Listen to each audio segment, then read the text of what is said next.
paano ko nga ba mapapalaki ang negosyo ng nanay? Alam po ninyo, if you started as a reseller, as a dealer, and as a distributor, ang objective po ninyo ay mapalaki ang iyong negosyo from one level to another. Kung kayo po ay reseller, ang objective po ninyo ay maging dealer. Kung kayo po ay dealer, ang objective po ninyo ay maging distributor. At kung kayo po ay distributor, ang objective po ninyo ay makalikha ng ibang negosyo na complementary sa existing ninyong negosyo. Ano nga ba ang mga negosyo na complementary at pwede ko pang gawin kung ako ay distributor ng Nanangs?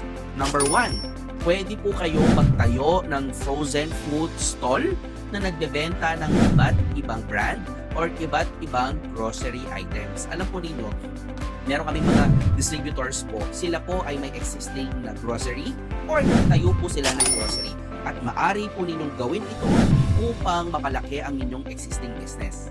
Number 2, pwede po kayong magtayo ng Nanangs frozen food factory outlet sa inyong lugar. Wala po itong franchise fee.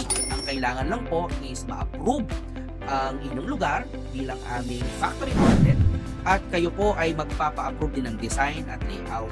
Ang puhunan sa ganitong negosyo ay nagre-range from 100 to 150,000. Hindi po yun sa amin mapupunta ha. Yun po ay gagamitin po ninyo pambili ng freezer, mga basic na renovation at signages. Depende rin po ang puhunan kung gaano kalaki ang inyong pong down payment sa inyong lugar. Pangatlo, maaari po kayong magtayo ng negosyo na ang ginagamit ay mga Nanangs product.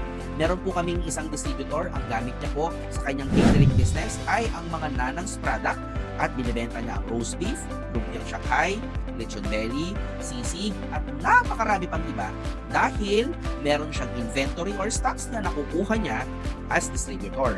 At pang-apat, ang best na nagawa namin so far is nagtayo ng isang concept ng food cart gamit ang Nanangs. Alam po ninyo, napakaraming food concepts ngayon.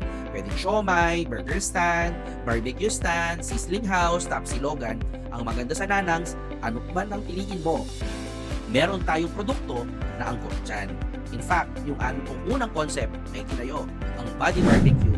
It grew from 1 store to a 5-store chain and it's profitable and sustainable.